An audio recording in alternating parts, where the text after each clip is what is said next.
उहाँको कलाकारिताप्रति हाम्रो कुनै पनि टीका टिप्पणी छैन। जुन राजनीतिक टिप्पणी उहाँले गर्नुभएको छ, यदि उहाँलाई राजनीतिक टिप्पणी गर्न मन छ भने राजनीतिमा आउनुहोस्, उहाँलाई हामी स्वागत गर्न चाहन्छौँ। राजसभामै आउनुहुन्छ भने अलि सचेर आउने हो भने त्यहाँ पनि स्वागत गर्छौँ। ल धन्यवाद। सबैले छवि राम्रो छ भन्नुभयो, छवि राम्रो भयो भने रवि चाहिँ ठिक छैन भन्दैछ नि। जस्तै के छ भने तत्काल चाहिँ रवि लामिछानेज्यूको खुट्टाको कुरालाई लिएर उहाँको हस्पिटलमा हुँदाखेरि चाहिँ एउटा खुट्टामा ब्यान्डेज छ, घरमा पुग्दाखेरि अर्को खुट्टामा ब्यान्डेज छ। त्यो के हो वास्तविक? यस्तो यो त नचाहिने कुरा भयो। तपाईँहरू मिडियामा भएको साथीहरूले कम्तीमा यस्तो त नसोधिदिनुहोस्। अस्पतालले भ्रम फैलायो भन्ने छ। सुन्नु न, हामीले फैलाएको भ्रम होइन त्यो चाहिँ सोसियल मिडियामा आएको फेक भ्रम हो। जुन उहाँ चाहिँ अस्पतालमा एडमिट भइसके पछाडि उहाँको एउटा फेक जुन फोटो आयो बाहिर, त्यो चाहिँ एआई फोटो बनाइएको थियो होइन। र त्यो चाहिँ तपाईँको अस्पतालले नै त्यो फोटो फेक हो भनेर तपाईँहरूले देखिसक्नु भएको छ। त्यो एआई फोटो चाहिँ अर्को खुट्टामा गरिएको हो, त रियल उहाँको खुट्टा चाहिँ अर्को हो भन्ने।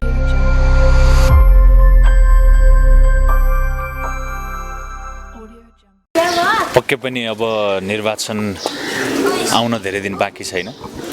हामी सबैजना विशेष गरी परिवर्तन चाहने नेपाली जनता सबैजना एउटा यो परिवर्तनको उत्सवको रूपमा यो निर्वाचनलाई लिइरहेका छन् र दैनिक रूपमा निर्वाचनको माहौल राम्रो हुँदै गइरहेको अवस्था छ।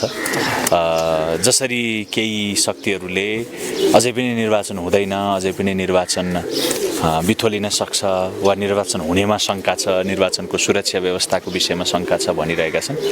त्यो कुरा चाहिँ खासमा सत्य होइन। सरकारबाट पनि यो कुरा पुष्टि भइसकेको छ भने अब अहिले जुन जनतामा आएको एउटा निर्वाचन सम्बन्धीको जुन माहौल छ यसले पनि देखाइरहेको छ निर्वाचन हुन्छ। अब अन्य दलहरू पनि आफ्नो तयारीमा लागेकै देखिन्छ। विशेष गरी रासोपा, हामी त जुन 84 सालमा हुनुपर्ने निर्वाचन 2082 सालमा आयो र यो 2082 सालमा आउनुको कारण भनेको हाम्रा नयाँ पुस्ता, युवा पुस्ता, जेनजी पुस्ताहरूले जुन उठाउनु भएको माग थियो र उहाँहरूले गर्नुभएको विद्रोह थियो, त्यसको कारणले थियो। र रासोपा त स्वाभाविक हिसाबले जेनजी विद्रोहको अपनत्व बोकेको पार्टी भएको कारणले गर्दा हामी निर्वाचनप्रति उत्साहित छौँ र यो निर्वाचन मार्फत जनताको नयाँ म्यान्डेट बोकेर एउटा परिवर्तनको चाहिँ उद्घोष गरेर परिवर्तनलाई संस्थागत गर्ने बाटोतिर हामी अगाडि बढिरहेका छौँ। भक्तपुरको अवस्था के छ? अब राजीव खत्रीले हराउन सक्छन् त महेश बस्नेतलाई?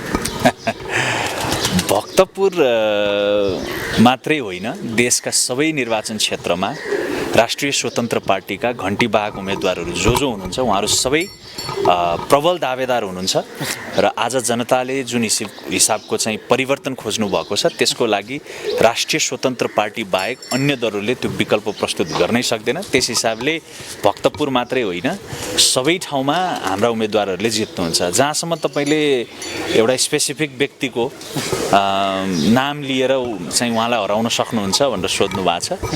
भक्तपुर 2 मा राष्ट्रिय स्वतन्त्र पार्टीले जो तपाईँले नाम लिनुभयो उहाँलाई प्रतिस्पर्धी मानेकै छैन। हाम्रो प्रतिस्पर्धी अन्य दल हो। एमाले तपाईहरुको प्रतिस्पर्धी होइन? होइन, तपाईले त योभन्दा अगाडिको निर्वाचन हेर्नुहोस् न त, त्यो निर्वाचनमा त विजयी भएको त अर्कै क्यान्डिडेट हो नि। उहाँले त 99% मै जित्छु भन्नुभएको छ क्या महेश बस्नेतले। होइन, यो त हास्यास्पद कुरा हो कि तपाईँको चाहिँ यो तास खेल्दाखेरि तपाईँले एउटा फलास भन्ने गेम खेल्नुहुन्छ नि, त्यसमा चाहिँ तपाईँलाई त्यो 3 पत्तामा कमजोर तास आयो भने तपाईँले अगाडिको मान्छेलाई तर्साएर खानु छ भने तपाईँले एका ट्रायल आए जस्तो नाटक गर्नुहुन्छ के। अहिले भएको त्यही छ। भक्तपुर 2 मा भएको के हो भन्दाखेरि आफू हार्ने निश्चित भइसकेपछि, आफू कमजोर भएको निश्चित भइसकेपछि जनतालाई भ्रममा पार्नको लागि चाहिँ राष्ट्रिय स्वतन्त्र पार्टीको अवमूल्यन गर्ने, राष्ट्रिय स्वतन्त्र पार्टीको उम्मेदवारलाई चाहिँ होच्याउने काम जुन भइरहेको छ यसबाट त स्पष्ट देख्न सकिन्छ कि उहाँको हैसियत कस्तो छ हैन, जनताले उहाँलाई कसरी लिएका छन्। आज तपाईँ गएर गल्लीमा चाहिँ 3 जना मान्छेलाई सोध्नुहोस्, 1 जना मान्छेले चाहिँ पनि उसको बारेमा राम्रो भन्दैन हैन। तपाईँ गएर सहर बजारमा सोध्नुहोस्, 10 वटा युवा मध्ये सोध्नु 9 जनाले उसलाई राम्रो भन्दैन, 10 जनाले राम्रो भन्दैन। अनि ठुला कुरा गरेर त हुँदैन नि त। महेश बस्नेत ज्यूसँग तपाईहरुको पार्टीको उम्मेदवार हार्नुभयो भने फेरि पनि हामी त आउँछौं, यो त रेकर्डमा रहन्छ, के जवाब दिनुहुन्छ? जनताले आजको परिवर्तनलाई संस्थागत गर्ने विषयमा राजीव खत्री वा राष्ट्रिय स्वतन्त्र पार्टीका अन्य उम्मेदवारहरू हामी हार्नु हुन्छ भनेर हामीले सोचेका पनि छैनौँ र त्यो हार हुन्छ जस्तो हामीलाई लाग्दैन। यद्यपि तपाईले भने जस्तो यो लोकतन्त्र हो, लोकतन्त्रमा जनताले हैन तिम्रो आउनु हुँदैन, तिम्रो शक्ति आउनु हुँदैन, यो तिमीहरूले भनेको जस्तो परिवर्तन चाहिँ यो देशलाई आवश्यक छैन भनेर जनताले भन्नुहुन्छ भनेदेखि त्यसलाई त हामी स्वीकार्छौँ, आफूलाई सुधार्छौँ, जनताले सोचेको जस्तो आफूलाई बनाउन खोज्छौँ, हामी त्यो हिसाबले आउँछौँ नि। तर आजको परिस्थितिलाई हेर्ने हो भने यदि धाँधली भएन, यदि स्वच्छ निष्पक्ष भयरहित हिसाबले चाहिँ चुनाव भएको अवस्थामा राष्ट्रिय स्वतन्त्र पार्टीका उम्मेदवारले जित्नुहुन्छ, हामी त्यो विजय हामीले देखिसकेका छौँ। राष्ट्रपाले चाहिँ जानी जानी न्यू खोज्न गएको जस्तो भयो क्या। अब झापामा केपी ओली, बालेन, यहाँ महेश बस्नेत, राजीव खत्री, उता अमरेश सिंह, अनि नेपाली काङ्ग्रेसका सभापति गगन थापा। यो अवसर चाहिँ राष्ट्रपाले हार्यो गुमायो भने राष्ट्रपा त सकिन्छ नि सर। यो राष्ट्रिय स्वतन्त्र पार्टीले न्यू खोज्न गएको भन्ने होइन। संविधानले नेपालको नागरिकलाई 165वटै निर्वाचन क्षेत्रमा जहाँ गएर पनि चुनाव उठ्ने, प्रतिनिधि सभाको स्पेसिफिकल्ली प्रतिनिधि सभाको निर्वाचन उठ्नको लागि संवैधानिक अधिकार दिएको छ। अधिकार छ ठुलो होइन। यसको ऱ्यासनल के हो पछाडि किन चाहिँ यसरी चाहिँ गइयो भन्दाखेरि जो मान्छेले पुरानो संसदीय राजनीतिमा सबैभन्दा बढी वितण्डा मचाए, सबैभन्दा बढी लुट मचाए, सबैभन्दा बढी भ्रष्टाचार र कुशासनको संरक्षण गरे, त्यस्ता मान्छेहरू हाम्रो संसदमा जानु हुँदैन। त्यो नजानको लागि नै राष्ट्रिय स्वतन्त्र पार्टीले चुज गरेरै पठाएको। हामी न्यू खोज्न गएको होइन, जनताको अभिमतलाई कदर गर्नलाई, उनीहरूको अभिमतलाई फेरि पनि दुरुपयोग हुन नदिनको लागि चाहिँ सही मान्छेलाई हामीले क्यान्डिडेट उठाएको। तपाईँलाई हामी न्यू खोज्न गएको, न्यू त उनीहरू खोजिराखेका छन्। हामी गएको कुरामा यदि उहाँहरू जित्छु भनेर निश्चिन्त हुनुहुन्छ भने हामीले कुनै पनि क्यान्डिडेटका बारेमा नकारात्मक बोलेको, उहाँहरूका बारेमा नचाहिने कुरा बोल्दै हिँडेको तपाईँले सुन्नु भएको छ? हाम्रो क्यान्डिडेटले बोलेको कुरा कहीँ कतै सुन्नु भएको छ? छैन। हाम्रा क्यान्डिडेटका बारेमा चाहिँ जे पाए त्यही कुरा बोलिएको छ, होच्याइएको छ होइन। त्यो फुच्चे केटो भनेको छ, कोही के भनेको छ, कोही के भनेको छ। उहाँ भालेनलाई चाहिँ झापामा चाहिँ जे पाए त्यही भनेको छ, भक्तपुर 2मा चाहिँ राजीव खत्रीलाई जे पाए त्यही भनेको छ होइन। यस्तो खालको यो उहाँहरूको त्रास हो, यो उहाँहरूको भय हो। उहाँहरू निर्वाचन हार्दैछु भन्ने थाहा पाइसकेपछि आज तपाईँले देखिरहनु भएको छ त, कहिले संसद पुनर्स्थापनाको कुरा उठिराखेको छ, कहिले सुरक्षाको कुरा उठिराखेको छ। अस्ति भर्खरै यहाँ कुरा आयो के भन्छ तपाईँको ब्यालेट नै चाहिँ सरकारले चाहिँ फेरबदल गरिदिन्छ भनेर आरोप लगाइएको छ केपी शर्मा ओलीले। यो चाहिँ उहाँहरूको त्रास हो। तपाईँहरूको चलखेल भन्नुभयो क्या, हाम्रो कसरी चलखेल हुन्छ? जिताउनलाई सरकार लागि परिरहेको छ रे। त्यस्तो हुँदैन, राज्य त्यसरी चल्दैन। उहाँहरू राज्य चलाएर आएको, सत्ता चलाएर आएको मान्छे हो। कुनै एउटा अमुक पार्टीले चाहेको खण्डमा सबै कुरा आजको अवस्थामा हेर्दाखेरि आजको यो सरकार भनेको नागरिक सरकार हो, जेनजी विद्रोहको उपजमा बनेको सरकार हो। यो सरकारले त्यस्तो कुनै अमुक दललाई, त्यस्तो कुनै अमुक व्यक्तिलाई फेभर गर्दैन। उनीहरूले निष्पक्ष ढङ्गबाट चाहिँ निष्पक्ष हिसाबले भयरहित स्वच्छ वातावरणमा यो निर्वाचन सम्पन्न गर्छन्। हाम्रो उहाँहरूलाई समर्थन सहयोग हो। उहाँहरूले कुनै पनि दललाई चाहिँ फेभरिजम गर्नु भएको छैन। यति चाहिँ तपाईँले बोल्नुहोस्। अब तपाईँहरूले सरकार बनाउँछौ भनिरहँदा उता नेकपाका प्रचण्डजीले पनि अब नेकपाले बहुमत ल्याएर सरकार बनाएन भने देश खतरामा जान्छ भन्नुभएको छ। होइन, अहिले ओलीले पनि त्यही भन्नुभएको छ। अब यो राष्ट्रपतिको सरकार नै बन्यो भने पनि देशमा त अशान्ति छाउला जस्तो देखिन्छ नि। यो कस्तो भाष्य भयो भने आफ्नो सरकार बनेन भने चाहिँ देश चाहिँ युक्रेन बन्छ अरे, आफ्नो सरकार बनेन भने चाहिँ यो देशमा विदेशीको चलखल हुन्छ अरे होइन, आफ्नो सरकार बनेन भनेदेखि चाहिँ देश चाहिँ खत्तम हुन्छ अरे। यो कस्तो परिभाषा हो? हिजो उहाँहरूकै सरकार थियो, देश कहाँ पुग्यो हेर्नुहोस् न, स्पष्ट छ त।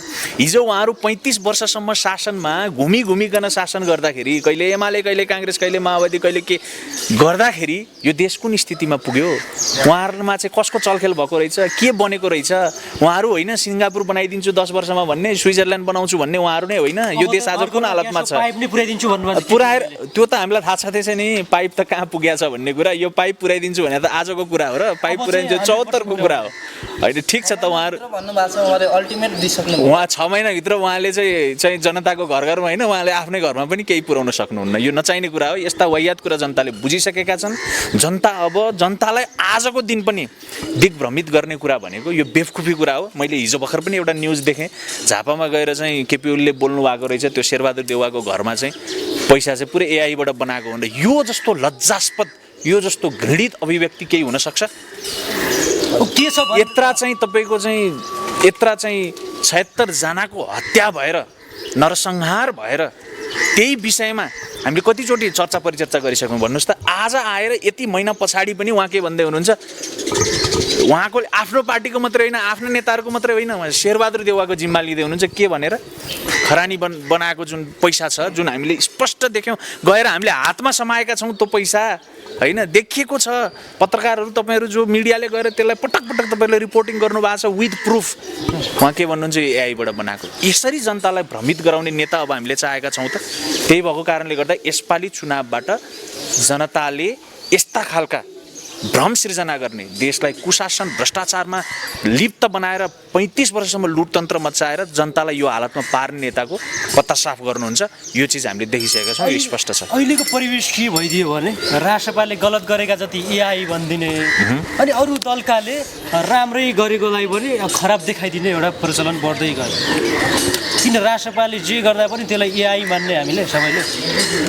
होइन, अब यस्तो हो, बाल्ने चाहेकै धक्कामुक्कीको भिडियोलाई नै होइन, त्यो विषय चाहिँ एआई भनियो भन्ने जुन छ, एआई रासोपाले भनेको होइन, एआई विभिन्न मान्छेहरूले प्रोपोगन्डा गरेको विषय हो। धक्कामुक्का पनि के हो तपाईँले त्यसको स्पष्ट बुझ्नुपर्छ। हुलमुलमा हुँदाखेरि चाहिँ त्यो तपाईँको जानी जानी गरेको कुरा र त्यसमा के विषय हो भन्ने कुरा त वरिष्ठ नेताले पनि आफ्नो हिसाबले दिनु होला, उहाँ बोल्नु भएको छैन। तर कुरा के हो भने हामीले त्यसलाई प्रोटेक्सन गरेका छैनौँ। रासोपाका नेताहरूले गरेका गल्ती कमी कमजोरी छन् भने त्यसलाई हामी गल्ती कमी कमजोरीको रूपमा स्वीकार्छौँ। रासोपाले त्यो एआई हो भनेर कुनै वक्तव्य निकालेको छैन होइन। रासोपाले यो गलत भयो, यो सही भयो भनेर हामीले त्यसका विषयमा बोलेका छैन। त्यसको यथार्थ कुरा चाहिँ राष्ट्रिय हाम्रो चाहिँ वरिष्ठ नेता आफैले पनि बोल्नु होला र अन्य दलकोले राम्रा काम गरेको पनि चाहिँ नराम्रो भनेको छ भन्ने विषय त्यो पनि गलत हो। राम्रा काम जे भएको छ सम्पूर्ण गलत होइन। यस्तो हेर्नुहोस्, एउटा के छ भन्दाखेरि एउटा हाम्रो शुभचिन्तकहरूको जमात छ, सबै पार्टीहरूको हुन्छ। सोसल मिडियामै जुन प्रेजेन्टेसन गरिया छ त्यसैलाई मात्रै सबै सत्य मान्नु पनि हुँदैन। र हामीले के बुझ्न जरुरी छ भने आज मुख्य कुरा भनेको कम्पेरिजन तपाईँले गर्नुहुन्छ भने राष्ट्रिय स्वतन्त्र पार्टी अन्य दलहरूभन्दा चोखो छ, स्वच्छ छ, छवि राम्रो छ र हामी जनताको बिचमा त्यही स्वच्छ छवि बोकेर गइरहेका छौँ। भोलि यो छवि हामीले कायम राखिराख्नुपर्ने ठुलो जिम्मेवारी हामीमा छ र हामी त्यो कायम राख्ने हरसम्भव प्रयास गर्छौँ। जनताले यही विषय कुरा त यो सामान्य विषय हो। यसमा उहाँलाई बदनियत आज यो देशमा कसैलाई बदनाम गर्नुपर्ने छ भने ती मुख्य पात्रहरू बालेन्द्र शाह र रवि लामिछाने हुन्। यति कुरा तपाईँले बुझ्नुहोस् है। मैले कहीँ कतै भनेको थिएँ यो देशमा कहिले भूकम्प आएको थियो भनेर मैले कसैलाई प्रश्न गरेको थिएँ। उहाँहरूले 1990 2072 भन्नुभयो। तर खासमा भन्ने हो भने यो देशमा भूकम्प अहिले आइरहेको छ होइन। किनभने एउटा 35 वर्षको केटो होइन झापाबाट ताप्लेजुङ पुग्दै गर्दा यो देश हल्लिन्छ। एउटा 35 वर्षको केटो चाहिँ सुदूरपश्चिम घुम्दा यो देश हल्लिरहेको छ। उसले खिर खाँदा यो देश हल्लिरहेको छ। ऊ गाडी चढेर हिँड्दा यो देश हल्लिरहेको छ। उसले बोल्दा यो देश हल्लिरहेको छ भने यो देशमा भूकम्प अहिले आइरहेको छ। तर भूकम्प कसलाई आइरहेको छ भन्दा ती भ्रष्टाचार, ती लुटेरा, ती कुशासनका चाहिँ मतियारहरूलाई यो भूकम्प आइरहेको छ। र यो भूकम्पले परिवर्तन, सकारात्मक परिवर्तनै ल्याउँछ र यो देशको मुहार फेरिन्छ। अबको प्रधानमन्त्री गगन थापा पक्का भनिरहेका छन्। होइन, पक्का त जसले भन्दा पनि भने पक्का त हर्क साम्पाङले पनि भनिराख्नु भएको छ। कुलमानजी पनि अलिकति चाहिँ प्रधानमन्त्रीकै क्यान्डिडेट हो भनिराख्नु भएको छ। उहाँ प्रचण्डजीले पनि नबोले पनि उहाँ पनि क्यान्डिडेट होला। अब केपी ओलीलाई पनि सारिसकेका छ। प्रधानमन्त्रीका क्यान्डिडेट त संसदमा पुग्ने सबैजना प्रधानमन्त्रीकै क्यान्डिडेट भइहाल्यो नि। त्यो त जनताले कसलाई प्रधानमन्त्री बनाउँछ भोलि निर्वाचन पछाडि देखि नै हाल्छ। तर राष्ट्रिय स्वतन्त्र पार्टीबाट हामीले हाम्रा वरिष्ठ नेता बालेन्द्र शाहलाई चाहिँ प्रधानमन्त्रीको क्यान्डिडेटको रूपमा लिएर गएका छौँ। हामी निश्चिन्त छौँ उहाँ यो देशको भावी प्रधानमन्त्री, नेक्स्ट प्रधानमन्त्री हो। जनताले उहाँलाई प्रधानमन्त्री भएको देख्ने मात्रै होइन, जनताले बनाउनुहुन्छ र उहाँले प्रधानमन्त्रीको रूपमा जनताले चाहेको जस्तो काम पनि गर्नुहुन्छ। जस्तै तपाईँले बालेन्द्र शाह अबको प्रधानमन्त्री भन्नुभयो होइन। भर्खरै मात्रै ज्योति मगर्जीले के भन्नुभएको छ भने बालेन्द्र शाहको विपक्षमा रहेर म चाहिँ केपी ओलीको पक्षमा भोट हाल्दै भन्नुभएको थियो। यो अब म उहाँहरूको नाम लिन्न, हेर्नुहोस् इन्डिभिजुअल कसैको नाम लिन्न। राष्ट्रिय कलाकार हो कसैले होइन उहाँ कलाकारले यस्ता अभिव्यक्ति दिँदैनन्, बुझ्नुभयो। उहाँ राजनीतिमा आउन जरुरी छ। यदि यस्ता अभिव्यक्तिहरू दिने हो भने कलाकारिता गर्ने मान्छेहरूको प्रति हाम्रो ठुलो सम्मान छ। हामी कुनै अमुक व्यक्तिले त्यसरी इन्डिभिजुअली उहाँहरूले के कस्तो बोल्नुभयो भन्ने प्रति हामी टिप्पणी गर्दैनौँ। यो कुरा हामीले के बुझ्न जरुरी छ भने बालेन शाहका विषयमा यस्ता यी व्यक्तिहरू कम्पेरिजनमा आउँदैनन्। यिनीहरूका नाम लिनु पनि हाम्रो लागि तपाईँहरूको पर्सपेक्टिभबाट ज्योति मगर केही पनि होइन। व्यक्तिको विषयमा म जान्न, व्यक्तिको विषयमा जान्न। उहाँको आफ्ना सबल पक्षहरू होलान्, उहाँका आफ्ना चाहिँ दुर्बल पक्षहरू होलान्। उहाँको कलाकारिताप्रति हाम्रो कुनै पनि टीका टिप्पणी छैन। जुन राजनीतिक टिप्पणी उहाँले गर्नुभएको छ, यदि उहाँलाई राजनीतिक टिप्पणी गर्न मन छ भने राजनीतिमा आउनुहोस्, उहाँलाई हामी स्वागत गर्न चाहन्छौँ। राजसभामै आउनुहुन्छ भने अलि सचेर आउने हो भने त्यहाँ पनि स्वागत गर्छौँ।